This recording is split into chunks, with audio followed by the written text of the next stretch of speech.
Hi friends, so I said that I would go ahead and make some videos since there seems to be a lot of interest in COVID and what my journey's been like.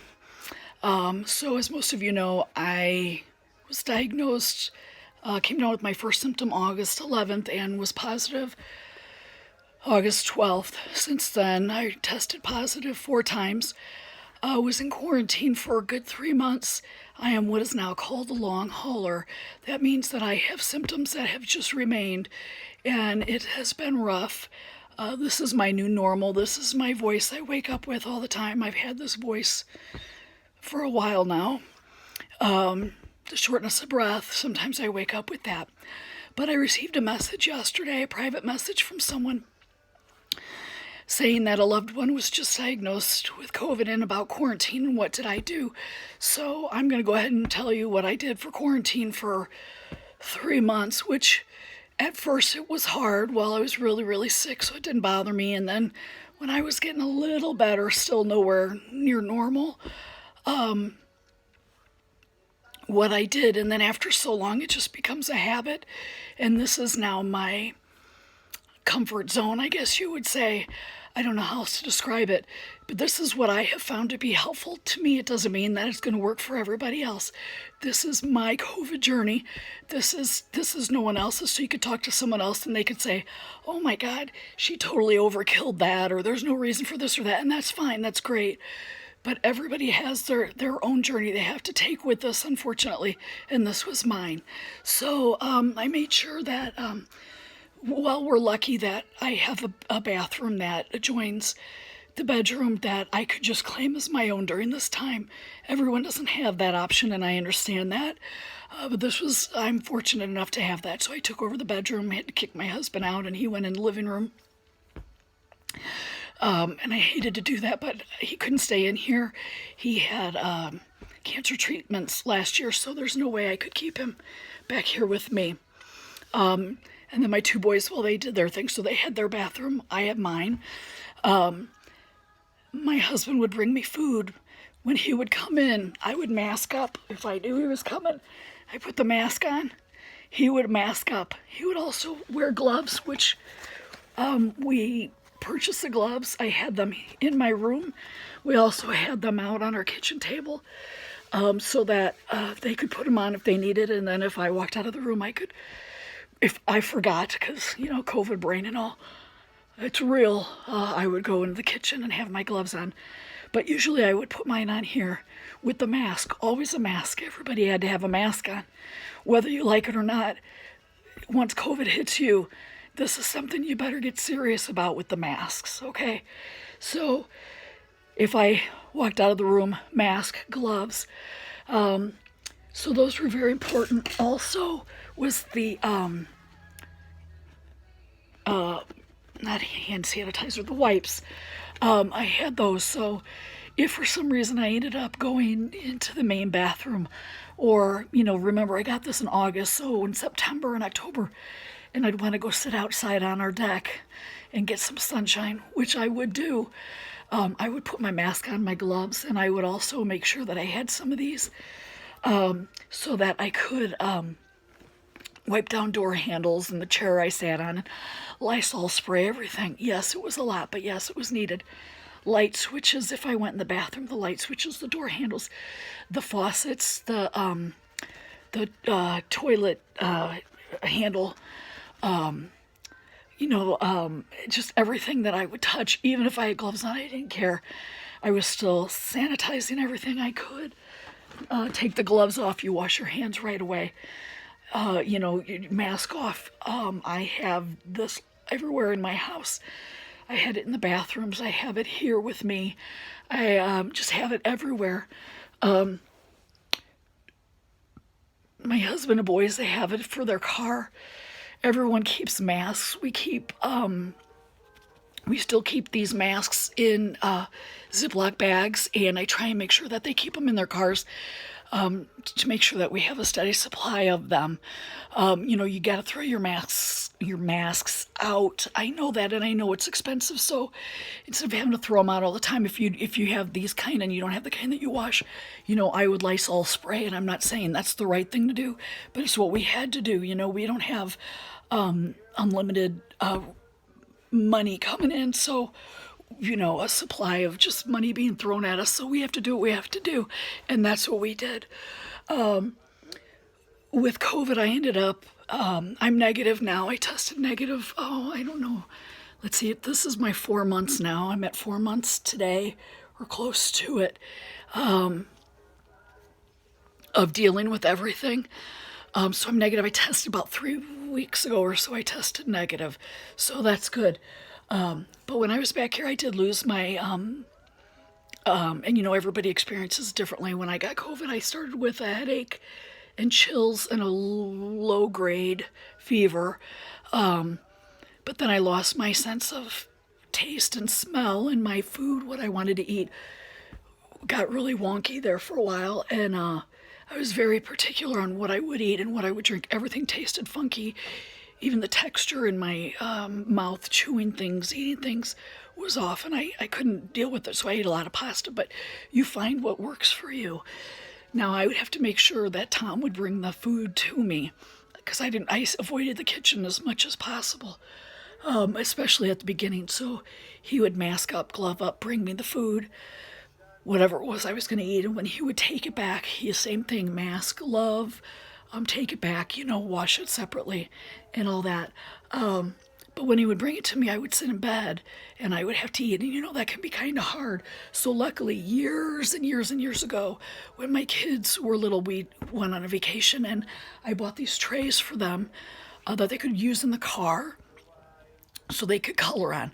Well, I have 2 of them, and these trays have come in handy through the years for my private duty patients in their homes, because they don't have the overbed tables if they were stuck in bed trying to eat. Well, this worked for me.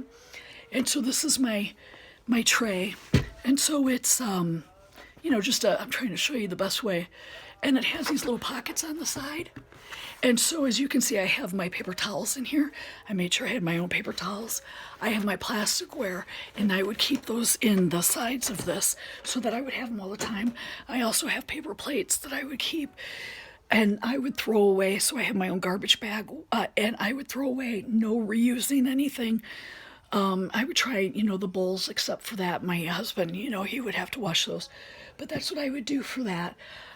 My pills, of course, I would take care of my medicine.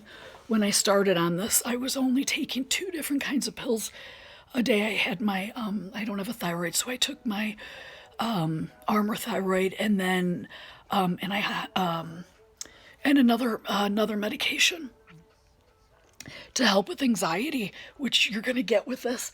And that was all I was taking. But then since then, my med list has really gotten way up there. During it, it's changed a little bit. More things have been added and whatnot, because that's what happens. Well, I had no underlying conditions when I got this either. Yes, I was overweight. That was the only thing. So I was fat. I like food. What can I say? And the last couple of years have been pretty rough. And so, things happen, stress and all that. So anyways, this is what I did. I have a box, and I kept all my medicine in here. And there was a time when I couldn't even think straight of what I was taking. Did I take it? Did I not?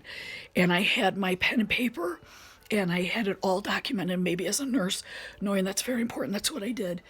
The only pills that aren't in this box, which are my pills that I take, most of them are daily. There are some in there that are PRN as needed. My Tylenol's not even in there, but I wanted to know what time I took it, so I would write it down. Keep a little journal like that. My hand sanitizer, which I showed you, I would keep that in there as well.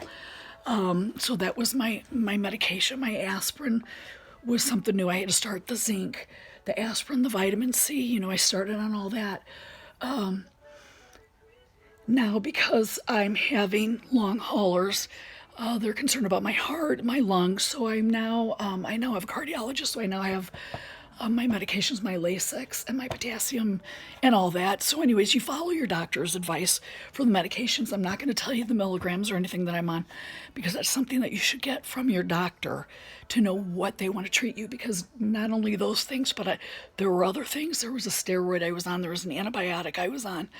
And, some people are getting inhalers, breathing treatments, whatever. That's something that you have to discuss with your doctor. So that's what I had. The other thing is, I don't want to forget anything that I'm talking about.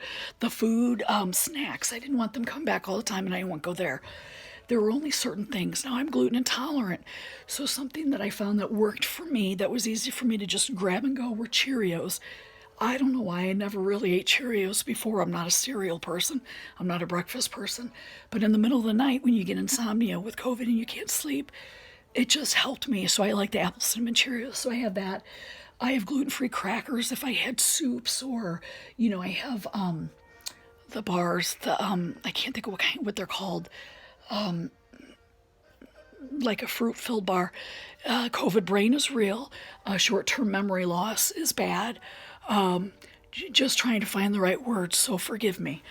So anyways, I have a friend that's also a nurse, and she surprised me with this cute little basket, and it had treats in it, and it had a word search, and it had word search, a coloring book, and crayons and other things like that. So I have used this basket to keep all of my goodies in, and I keep it right next to this recliner that I ended up getting to sit in my chair. I sat in my bed for so long I ended up with bed sores. So another friend gave us their recliner, and it's one of those sit to stand ones. So anyways, my room is jam packed, but so I had this sitting right next to my chair. I don't know if you can see it, but this is my basket. Sorry, I don't know how to do this, obviously. Oh, and that's my support group right there. This is the reason right here why I got through what I did. Without her, I don't know, she got me through the most difficult times and wouldn't leave my side. So if you have a support animal, they know when you're sick. I'm telling you, she did not leave my side. I was so sick. And she, her name is Ellis, and she stayed by me. She'd leave long enough to go get something to eat and go to the bathroom, and she'd come right back, and she'd stay by me day and night. And she really, really got me through, because I had no contact with anyone. Phone calls, yes, but something like that really made a difference. Okay, I also had my pulse oximeter, which is something they're like $50 or so, I think, maybe a little bit more, but they are worth an investment. This is what checks your oxygen saturation and your heart rate. And so I would be able to lay there at night or during the day when I was breathing so hard and so fast, and be able to know where my oxygen was and what was going on. And then I would get these little alcohol white pads, and it's just a little pad. I know you see them in the doctor's office, and you just clean everything when you're done. I was listening with the stethoscope to my lungs, to my heart. I was keeping up with myself, because I had no doctors that would listen to me and that would help me. So I was my own advocate. It was tough, but I did it. Another thing that if you've ever had surgery before, they come in and they make you do the breathing treatments, the respiratory techs, to make sure you don't get pneumonia. And so, you bring one of these home and you wonder, what am I ever going to use that for? Now is a good time to have that. If you have COVID, do your deep breathing exercises. I'm going to be honest, I had it. I didn't use it. I did deep breathing by myself, just in through the nose, out through the mouth. Calm down. You have to relax. This is tough. If you can walk around your room, walk. Prevent those clots, keep the blood moving, walk. Sometimes, it was so hard, I'd get up on one side of the bed and walk around to the other, and I would collapse. I couldn't do anymore. It took so much out of me. But I did it. The same thing with the breathing. Do what you can. If you live in a place where you can go for a walk, walk down your driveway. Don't overdo it. Go slow. Do not run marathons. You've got to keep in check of your heart. If your heart is beating really fast, take it easy, take it slow. I started off having to use a walker. I have trouble with steps now. I have so many other problems, but we'll talk about that in another video. So anyways, that's what I could say. Phone calls, very important to be able to stay in touch with the outside world. get your friends or family on and do a conference call and get everybody. And even if you're not talking, just hearing them, knowing that they're there, knowing that you're not alone is such a huge thing. I also, because this ended up dragging out longer than the 14 days that I thought I was all it was going to be, is cards and things from friends and family. And that can just, I've taped them to my wall and I look at them every day. They're right next to me. And it just makes a difference. You want to know you're not alone, because quarantining is not something that we're used to in our lives anymore. So I think I covered, laundry. Laundry, I would have a separate garbage bag, like a medium-sized bag, and I would take my clothes off. I would put them in that bag. Everything stayed in that bag. When I couldn't do the laundry, Tom would come back, mask, gloves, take it, do the laundry, and you start all over with the new bag.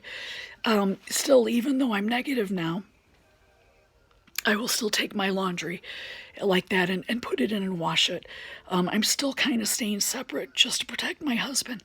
Now, my boys did end up getting COVID. They got mild cases. They got more lax about it. You know how, one's 23 and one's 18, and they're invincible. So they started coming in the room without telling me and without wearing a mask and, blah, blah, blah. But they had very mild cases, thank you, God. And,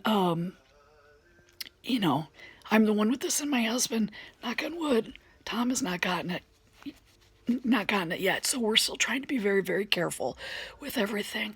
But that's what I have for now, I think.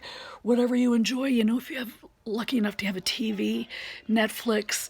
I didn't have Netflix on my TV back here, so my daughter brought us over a TV, another TV, and a PlayStation. We just hooked it up, and I used their account, and I just got on there and just started. I could watch Netflix on that TV, and the other TV I could, watch my other, basic stuff. That was very helpful. The telephone. Stay in contact with your doctor. Make sure you take your meds. Stay hydrated. And know that there might be a little bit of agitation too coming, and don't take it personal if you're the caregiver. Just be there for them. This is very hard. This is definitely worse than the flu. And just be there. And if I can help in any way, if you have any other questions, please comment or message me, and I'll do my best in answering, okay? In the meantime, I want you all to be blessed and be healthy and be safe. Take care.